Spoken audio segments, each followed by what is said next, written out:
حضور صلی اللہ علیہ وسلم کے جسد اطہر کی چوری کا واقعہ۔ تاریخ مدینہ میں ایک عجیب و غریب واقعہ لکھا ہوا تھا کہ حضور صلی اللہ علیہ وسلم کی وفات کے چند صدی بعد دو شخص مدینہ میں حضور اقدس صلی اللہ علیہ وسلم کے جسد اطہر کو نکالنے آئے تھے۔ مسجد نبوی صلی اللہ علیہ وسلم کے پاس ایک مکان کرائے پر لے لیا تھا اور وہ دن بھر نماز و تسبیح میں مشغول رہتے تھے۔ لوگ ان کے معتقد بھی ہو گئے تھے۔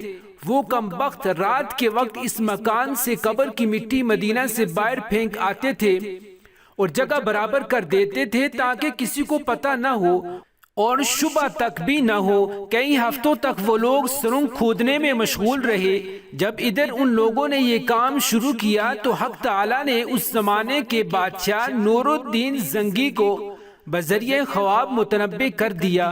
اس سلطان نے خواب میں حضور صلی اللہ علیہ وسلم کی زیارت کی اور دیکھا کہ آپ کے چہرے اطہر پر حزن اور غم کے آثار ہیں اور آپ اس بادشاہ کا نام لے کر فرما رہے ہیں کہ مجھے ان دو شخصوں نے بہت ایذا دے رکھی ہے، جلد از جلد مجھے ان سے نجات دو۔ خواب میں دونوں شخصوں کی صورت بھی بادشاہ کو دکھلائی گئی۔ خواب سے بیدار ہو کر بادشاہ نے وزیر سے اس خواب کا تذکرہ کیا۔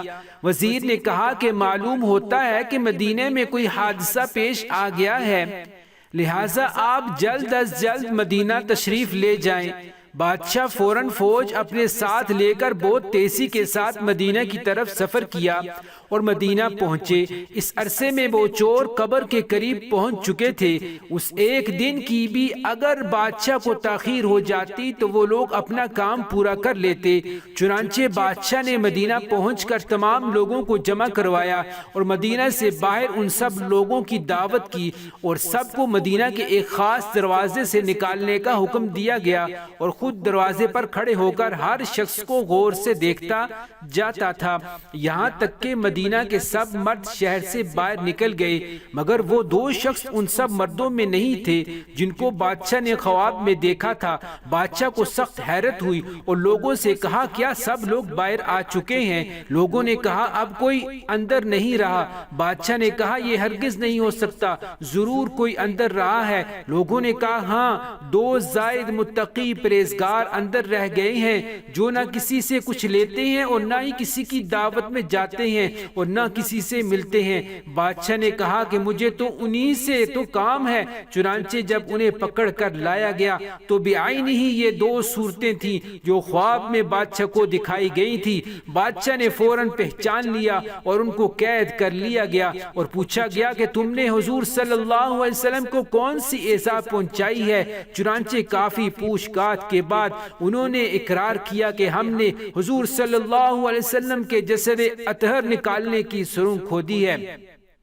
جب بادشاہ نے وہ سرنگ دیکھی تو معلوم ہوا سرنگ آپ کے قدم مبارک تک پہنچ چکی ہے۔ بادشاہ نے آپ کے قدم مبارک کو بوسہ دیا اور سرنگ بند کروا دی گئی۔ اس کے بعد بادشاہ نے ایسا کیا کہ قبر مبارک کے چاروں طرف زمین کو پانی کی تہ تک کھدوا کر اس میں سیسا پگھلا کر بھر دیا گیا تاکہ آئندہ کوئی سرنگ نہ لگا سکے۔